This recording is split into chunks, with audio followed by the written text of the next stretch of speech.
டே கார்த்தி, ஒரு 2 நாள் ஃப்ரீயா இருந்தேன்னா மேலே ஸ்டுடியோ போடுறதுக்கு இடத்த காலி பண்ணணும், வரியா என்றான். அதற்கு கார்த்தி, சரி மச்சி, 2 நாளைக்கு பிறகு இந்த சனி ஞாயிறு ஃப்ரீ தான், அப்போ வரேன், காலி பண்ணிடலாம் என்றான். கார்த்தி இப்போது வேக வேகமாக கீழே சென்று தனது பைக்கை எடுத்துக்கொண்டு நடந்து சென்ற சோலையப்பன் அருகில் போய், சார் ஏன் நடந்து போறீங்க, உங்க வீடு எங்கேன்னு சொல்லுங்க, நானே கொண்டு போய் உங்களை வீட்டில் விட்டுடுறேன் என்று சொன்னதும் சோலையப்பன் கார்த்தியினுடைய பைக்கில் ஏறி கொண்டார். அருகில் உள்ள அவரது வீட்டில் போய் இறங்கியதும் அவரிடம் கார்த்தி, சார் எனக்கு சினிமாவில் நடிக்கணும்னு ஆசை, உங்களுக்கு தான் சினிமாவில் நிறைய பேரோட பழக்கமே, எனக்கு ஏதாவது வாய்ப்பு வாங்கி தந்தீங்கன்னா உங்களுக்கு என்ன செய்யணுமோ அதை சிறப்பாக செஞ்சிடுறேன் என கூறியதும் சோலையப்பன் அவனிடம், அதுக்கு என்ன செஞ்சிட்டா போகுது, ஆனால் உன் நண்பன் விஜய் சுத்தமாக தேரமாட்டான்ப்பா, பெரிய எடுத்து பையனா இருக்கான், பைசா பேராது, சுத்த கஞ்சனா இருக்கான் என்றார். உடனே கார்த்தி அவரிடம், சார் நான் சொல்கிற விஷயத்த யார்கிட்டையும் சொல்லிடாதீங்க சார், அவன் நடிகை பத்மாவை காதலிக்கிறான் சார், இவன் கேட்டான்னா அவ எவ்வளோ பணம் வேணா கொடுப்பா, இவன் மேலே பயங்கர பைத்தியம் அந்த பொண்ணு, முதல்ல நான் கூட சுத்தமாக நம்பல, ஆனால் அதுக்கு அப்புறம்தான் அவகிட்ட ஃபோன் பண்ணி பேச சொல்லி கொடுத்தான் விஜய், இவனுக்கு அவ ஃபுல் சப்போர்ட்டு. அதற்கு சோலையப்பன் ஆவென்று வாய்ப்பிழந்தான். அவ எவ்வளோ பெரிய நடிகை, எவ்வளோ பெரிய ஆர்டிஸ்ட்டு, அடையப்பா பையன் யோகக்காரன்தான் என்றார். இப்போ கூட விஜய் கட்டப்போகிற ஸ்டுடியோவுக்கு அவ தான் 5 லட்ச ரூபா பணம் தரதா சொல்லியிருக்கா. இதை கேட்ட சோலையப்பன், என்ன இருந்து என்ன, அவன் ஒரு கப்பி, 1 ரூபா கொடுக்க மாட்டான், அவன் பயங்கர தெளிவான ஆள், அதான் ஏதோ வசியம் பண்ணி அந்த பொண்ணை மடக்கிட்டான். இங்கே சினிமாவில் எல்லாம் பணம் கொடுக்கலன்னா ஒரு வேலையே நடக்காது, சினிமாவில் ஜொலிக்கணும்னா பொம்பளையா இருந்தால் படுக்கணும், ஆம்பளையா இருந்தா காசு பெருமானு தான் எல்லாரும் பார்ப்பாங்க. அவர் கார்த்தியிடம், உங்களை நடிக்க வைக்கிறது கேரண்டி, ஆனால் பணம் கொஞ்சம் செலவாகும், பரவாயில்லையா என்று கேட்டார். அதற்கு அவன், அது பார்த்துக்கலாம் சார் என்றான். சார் உங்களை நான் பார்த்த விஷயத்த விஜய் கிட்ட சொல்லிடாதீங்க, அப்புறம் பத்மா விஷயமும் கூட என்றான். அவர் இவனை நாளை சந்திக்குமாறு கூறினார். இவரை சந்தித்த பின் விஜயினுடைய அத்தை அலுவலகம் போகின்ற வழியில் இருந்ததால் அவனுடைய அத்தையையும் சந்தித்து விட்டு செல்லலாம் என முடிவு செய்தான் கார்த்தி. அத்தை அலுவலகத்தை சென்றடைந்ததும் அவனுடைய அத்தையிடம், ஆண்டி உங்களோட ஒரு 2 நிமிஷம் விஜயை பற்றி பேசலான்னு வந்தேன் என்றான். என்னப்பா விஷயம் சொல்லு என்றாள். இல்லை, அவனுக்கு கல்யாணம் பேசிக்கிட்டு இருக்கீங்கல்ல, ஆனால் அவன் நடிகை பத்மாவை லவ் பண்ணுறான், 2 பேரும் கல்யாணம் பண்ணிக்க போகிற ஐடியாவில் இருக்காங்க ஆண்டி என்றான். இதை கேட்டதும் அவனுடைய அத்தை, என்னப்பா குண்டை தூக்கி போடுற, என்னால் நம்பவே முடியலையே, அவன் எதுவாக இருந்தாலும் என்கிட்ட சொல்லிடுவானே, இதை பற்றி அவன் எதுவும் என்கிட்ட பேசவே இல்லையே என்றாள். எனக்கு ஏதோ உங்ககிட்ட சொல்லணும்னு தோணுச்சு, அவன் கூட ஏதோ இப்போ ஸ்டுடியோ கட்ட போகிறான்ல, அதுக்கு கூட 5 லட்ச ரூபா தரதா சொல்லியிருக்காளாம், அதனால தான் அவன் ஸ்டுடியோவே கட்டுறான், அவங்க அப்பா வேற இந்த நிலைமையில இருக்காரே, இது தெரிஞ்சா எங்கள் அண்ணன் என்ன ஆவாரோ தெரியலையே என்றாள். அந்த பொண்ணு வேற ரொம்ப அசிங்கமாக எல்லாம் நடிச்சிருந்தது, அதெல்லாம் நம்ம குடும்பத்துக்கு செட் ஆகுமாப்பா, சொல்லு, கூத்தாடியை போய் கூட்டிட்டு வர போறானா? கார்த்தி மேலும் தொடர்ந்து வற்றியை கொளுத்தினான். இவங்க 2 பேரும் கோவா பாம்பேன்னு ஒரு 3 நாள் ஒன்னாவே தங்கி இருந்தாங்க. இவங்களுக்குள்ள எல்லாமே நடந்து முடிஞ்சிருச்சு ஆண்டி, அவ பேர்ல உள்ள இனிஷியல் போட்ட செயின் இவனுக்கு அங்க போகும்போது வாங்கி கொடுத்துருக்கா, அதை இவன் பத்திரமா வச்சிருக்கான். போன வாரம் கூட இவனுக்கு 25,000 ரூபாய் இவனோட அக்கௌண்ட்ல போட்டு விட்டுருக்கா. அதற்கு அவனுடைய அத்தை, அந்த பொண்ணுகிட்ட ஏன் இவன் காசெல்லாம் வாங்குறான், கேட்டா நானே கொடுத்துருப்பேனே என்றாள். கடைசியாக கார்த்தி அவனது அத்தையிடம், ஆண்டி நான் இதை உங்ககிட்ட சொன்னேன்னு அவனுக்கு தெரிஞ்சது என்னை ஒரு வழி ஆக்கிடுவான், அதனால நீங்களா கண்டுபிடிச்ச மாதிரி எப்படியோ காட்டிக்கோங்க என்று கூறிவிட்டு அங்கிருந்து கிளம்பினான். கார்த்தி கூறிய அனைத்தையும் கேட்ட அத்தைக்கு நெஞ்சு படபடவென்று இருந்தது.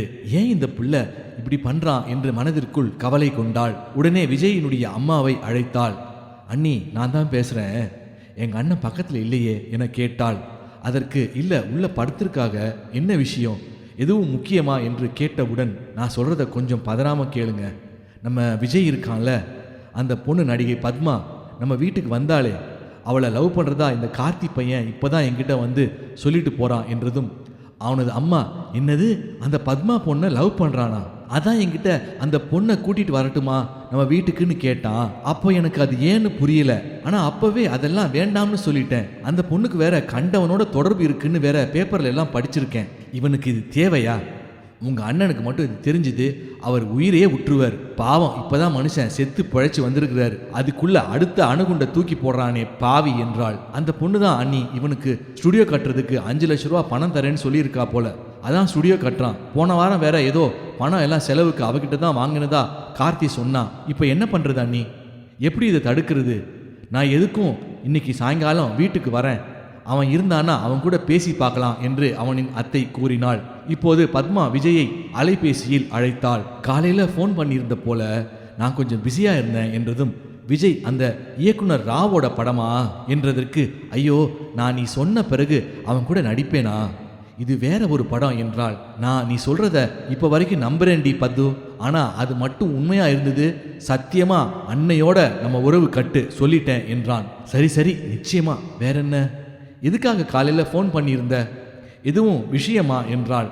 ஆமாம், அந்த சஞ்சய் சொல்லி சோலையப்பன் ஒருத்தரை பார்த்தேன்ல, அவன் ஒரு சரியான டுபாகூர், சரியான பணம் பிடுங்கி திண்ணியா இருக்கான். ஒரு வாட்டியும் பார்க்க போகும்போதெல்லாம் 1000-2000 பணம் பறிக்கிறதுலையே குறியா இருக்கான். பத்மா சினிமாவில் பெரும்பாலும் இப்படி தான் இருப்பாங்க.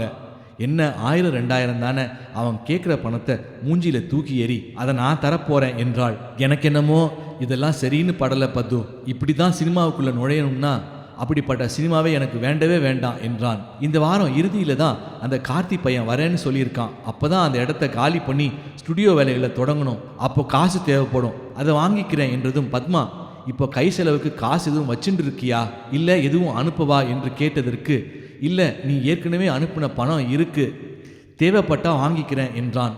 அப்போது அத்தையும் அம்மாவும் இவனுடைய அறைக்குள் நுழைந்தனர். அவர்களை கண்டதும் நான் உங்ககிட்ட அப்புறம் பேசுகிறேன் என்றபடி ஃபோனை துண்டித்தான். இவனது அத்தை சாந்தமாக இவனிடம், யாரோடப்பா பேசிகிட்டு இருந்த, எங்களை பார்த்ததும் ஃபோனை கட் பண்ணிட்டியே என்றாள். இல்லை அது ஒரு ஃப்ரெண்டு என்று சமாளித்தான். யார் உனக்கு பணம் தரா இங்கே ஸ்டுடியோ போடுறதுக்கு என்று அத்தை கேட்டாள். அது என் ஃப்ரெண்டு, ஆனால் அதை திருப்பி கொடுத்துருவேன் என்றான். நான் சொல்கிறத கேளு, எல்லா விஷயமும் எங்களுக்கு தெரியும், கண்டவங்கள்ட்டெல்லாம் பணம் வாங்கி வீணாக போய் மாட்டிக்காத. எங்கள் அம்மா எனக்கு சீதனமாக கொடுத்த வைர பூ மாலை இருக்குது, அதை விற்றா எப்படியும் 5-6 லட்சம் தேரும், அதை விற்று தரேன், அதை வச்சு ஸ்டுடியோ கட்டிக்கோ.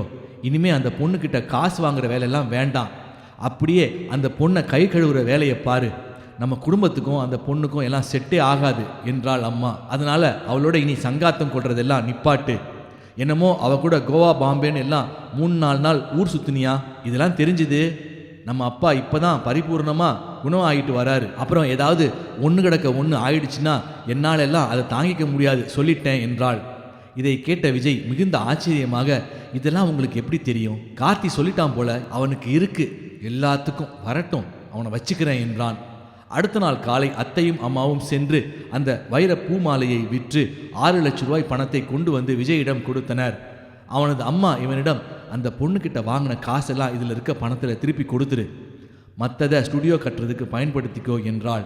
இப்போது விஜய் அவனது அம்மாவிடம், பத்மா ரொம்ப நல்ல பொண்ணு, நீயே தேடினா கூட அதை மாதிரி பொண்ணு எனக்கு கிடைக்காது, அவள் ஒரு நடிகையாக இருக்கிறதுனால இதுக்கு முன்னாடி அப்படி இப்படின்னு இருந்திருக்கலாம், ஆனால் அவளுக்கு ரொம்ப உதவி குணம், ரொம்ப நல்ல பொண்ணு என்றதும் அவனது அம்மா, அப்பாவோட உயிர் முக்கியமா இல்லை உனக்கு அவதான் முக்கியமானு நீயே முடிவு பண்ணிக்கோ என்றாள். ஒருத்தரோட விதி செத்து தான் ஆகணும்னா அதை யாரால் தடுக்க முடியும், சும்மா அப்பா அப்பான்னு பூச்சாண்டி காமிக்கிற, நான் அப்படியெல்லாம் உடனே கை கழுவிட முடியாது, எனக்கும் மனசாட்சி எல்லாம் இருக்குது, பணம் வேணா இனி வாங்காமல் இருக்கேன், எதையும் எடுத்தோம் கவுத்தோன்னு என்னால் முடிவெடுக்க முடியாது என்றான். ஒரே குழப்பத்துடன் படுக்கைக்கு சென்ற அவனுக்கு காலையில் பேரதிர்ச்சி தினப்பத்திரிகையில் காத்து கொண்டிருந்தது. பத்மாவும் இயக்குனர் ரா இணைந்தபடி திரைப்படத்தில் நடிக்கப் போவதாக விளம்பரங்கள் வந்திருந்தன. இதை சற்றும் எதிர்பார்க்காத விஜய் அவளுக்கு முழுவதுமாக முழுக்கு போட தீர்மானித்தான்.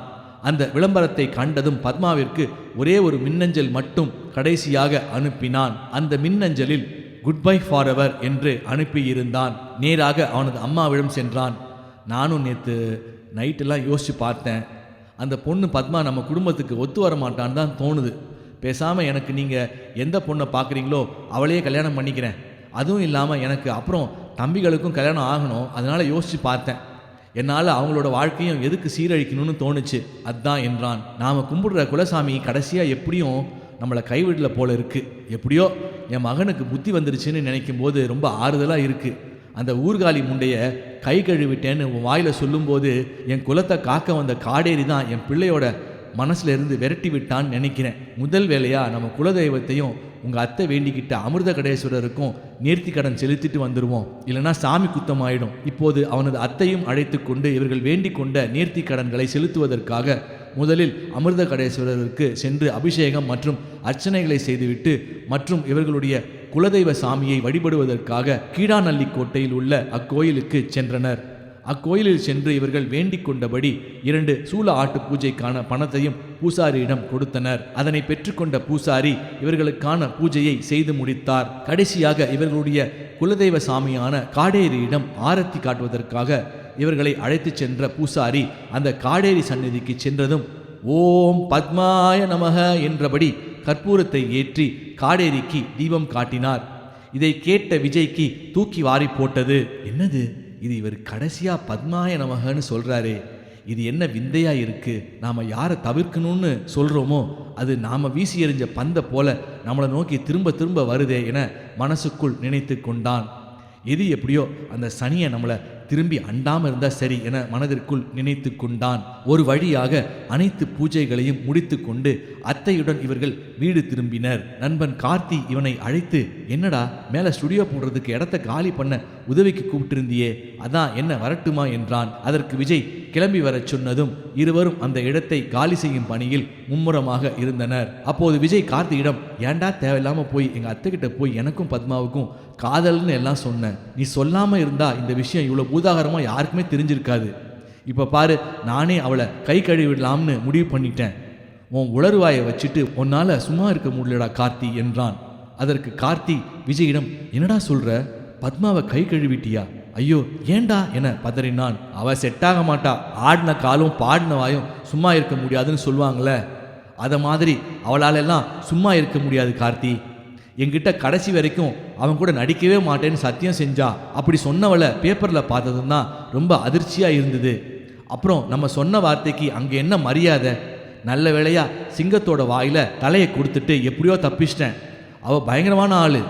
அவளுக்கு ஏற்ற சாந்த சுரூபியா அவள் கண்ணில் பட்டுட்டேன். அவளை பொறுத்த வரைக்கும் கல்யாணங்கிறது அவளுக்கு ஒரு பாதுகாப்பும் சமூக அந்தஸ்தும் கொடுக்குது, அவ்வளவுதான். இதன் தொடர்ச்சி அடுத்த பதிவில். இந்த பதிவை கேட்கும் வாசகர்கள் நீங்கள் கேட்பதோடு மட்டும் அல்லாமல் இதனை உங்கள் நண்பர்களுக்கும் அறிந்தவர்கள் வட்டத்திற்கும் பகிருமாறு தாழ்மையுடன் கேட்டுக்கொள்கிறேன். இந்த வீடியோ பிடிச்சிருந்தா லைக் பண்ணுங்க, ஷேர் பண்ணுங்க, கமெண்ட் பண்ணுங்க. அதே போல சப்ஸ்கிரைப் பண்ணாதவங்க சப்ஸ்கிரைப் பண்ணிக்கோங்க. அப்பதான் தொடர்ச்சியா நம்ம போடக்கூடிய எல்லா வீடியோஸும் வரும். அடுத்த பதிவில் சந்திப்போம். நன்றி, வணக்கம்.